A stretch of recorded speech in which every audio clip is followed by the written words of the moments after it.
Beloveds, ito pala yung sekreto ko kung bakit tumatagal yung aking kadena. Itong motor na nga pala na to ay 2014 model. Pero kung titingnan nyo yung kadena nya, tingnan natin.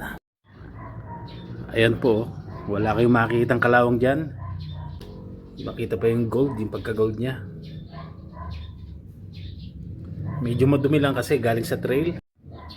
Bagong hugas lang to ng tubig, hindi pa nasasabon kaya medyo madumi pa. Ayan o, yung mga putik-putik pa kung mapapansin nyo.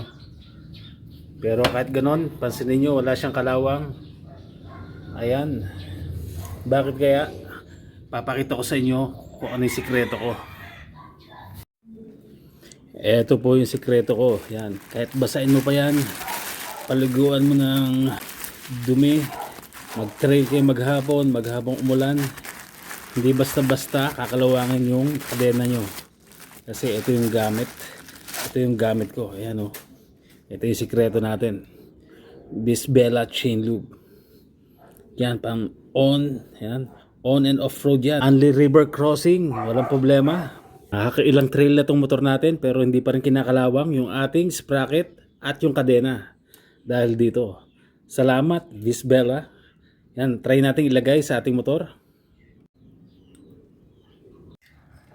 Yan po, maglagay tayo ng Bisbella chain lube.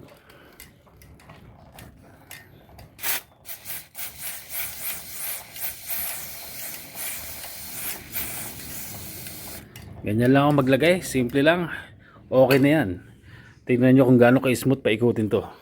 Pagkalagay ng chain lube natin. Ayan o.